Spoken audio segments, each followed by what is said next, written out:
Bonjour et bienvenue dans une nouvelle vidéo de cybersécurité. Donc ici on va voir comment exploiter une faille cross-site-scripting pour voler des cookies. Donc ici on a un laboratoire qui contient une vulnérabilité XSS qui peut être stockée dans les commentaires blog. Donc on a simulé une victime utilisateur qui regarde tous les commentaires qui ont été postés. Donc pour résoudre ce laboratoire, il faut exploiter une vulnérabilité pour exfiltrer la session cookie de la victime et utiliser ces cookies pour usurper celle-ci. Donc on a une petite note en fait, parce qu'en fait il faut utiliser une vulnérabilité et les serveurs out-of-band, et il n'y a que les out-of-band, les serveurs de burp qui fonctionnent. Tous les autres serveurs out-of-band seront bloqués par feu. Donc on va utiliser un script que je vous mettrai dans les commentaires qui permet de récupérer les données du serveur de burp. Alors, la première chose à faire, c'est d'accéder au laboratoire, donc on clique sur Access the Lab. Une fois qu'on est sur Access the Lab, on nous a dit qu'en fait c'est dans les commentaires que vous pouvez exploiter la vulnérabilité. Donc on va sur View Post. Et là on a dit qu'en fait que c'était ici que c'était vulnérable. Donc comment savoir si c'est vulnérable? Là il suffit de tester avec une injection JavaScript. Donc on va faire une simple injection. Donc par exemple j'écris script. Je tape script, je ferme ma balise. Et là, par exemple, je fais une alerte. Donc, alerte XSS. Je mets un nom bidon, un email bidon, un web bidon. Et je teste pour voir si ça fonctionne. Donc là, nous dit que le commentaire a bien été soumis. On retourne au blog. Et là, on voit que notre alerte XSS fonctionne. Donc en fait, là, l'injection fonctionne. Mais si on récupère le cookie à partir d'ici, on n'aura que le cookie de moi-même, parce qu'en fait, il n'y a que moi qui est connecté en ce moment sur le site web.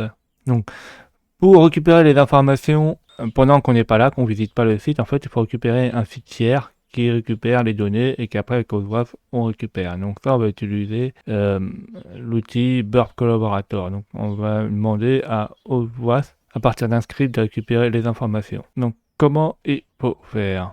Alors, d'abord, il faut aller dans les scripts, l'activer. Donc, il faut aller dans script, et dans standalone. Une fois qu'on est dans standalone, on a un script qui s'appelle OS Listen Burp Collaborator. On l'active, et là, il faut récupérer un ByID. Donc, ça, vous récupérez sur Burp Collaborator avec Wireshark, soit vous pouvez récupérer le mien. Par contre, si vous récupérez le mien, c'est pas sécurisé. Et il faut récupérer aussi sur Burp Collaborator ou sur Burp Suite le lien qui permet d'envoyer les données sur son site, sur son serveur, ou récupérer le mien.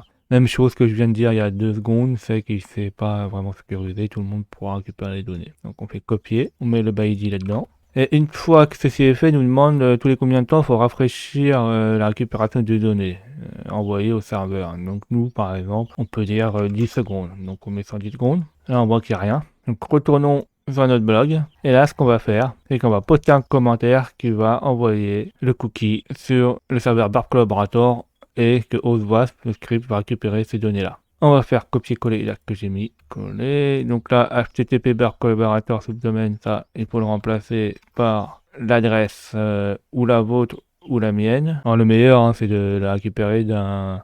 Si vous avez Burp Suite professionnel, récupérer la vôtre. Et là, on va expliquer ce que j'ai fait. Donc là, pour récupérer les cookies, il faut aller dans le commentaire. On va copier-coller ceci. Donc en fait, là, j'ouvre les scripts. Là, je ferme les scripts. Après, on va faire un fetch. Donc un fetch, en fait, on va faire une méthode qui va soit envoyer, soit recevoir une requête. Donc ici, avec la méthode post, en fait, on va envoyer les données. Donc la première chose, c'est qu'on indique où on va envoyer les données. Donc on va les envoyer HTTPS. Donc ça, on va le supprimer. On va l'envoyer à une requête ici que je colle. Alors cette adresse-là, on peut l'avoir soit en utilisant Burp Suite Pro, donc ça vous pouvez la générer, ou soit copier la mienne.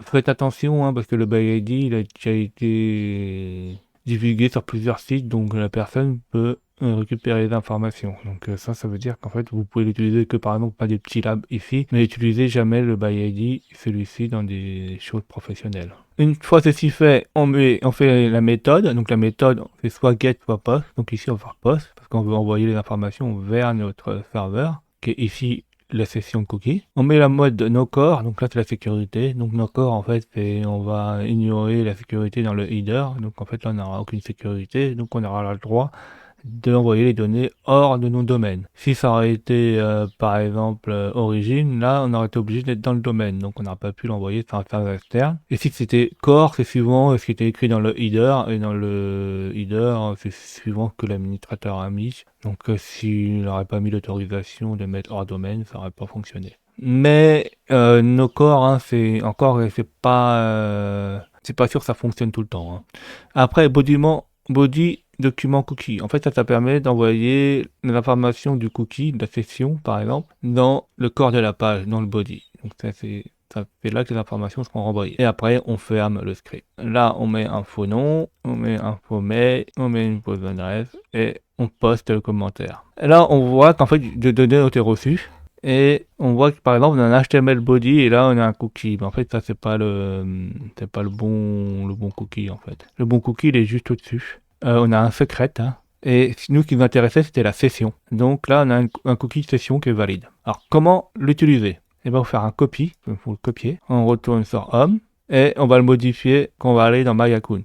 Donc on va mettre on va mettre OWASP en pause en cliquant sur le bouton vert. On clique sur My Account et là, on voit la requête. Et normalement, dans la requête, on devrait avoir une session. Donc dans la session, on copie le cookie qu'on a récupéré. On avance pas à pas, donc avec le signe barre et flèche pour la prochaine réponse. On continue. On regarde s'il n'y a pas une cookie session. Donc là, s'il y a une cookie session, on met le nôtre. On le remplace encore. On va encore. Et là, on voit qu'on est sur le compte administrateur. Donc on voit que là on est à la bonne session 9KWY. Hein. Si je fais copier, non, là c'est pas la bonne session. Donc on continue à changer le cookie session. Et là on voit que c'est résolu. Donc si j'enlève ceci, et si je vais dans My Account, là, je clique sur My Account, là ça nous dit que c'est résolu.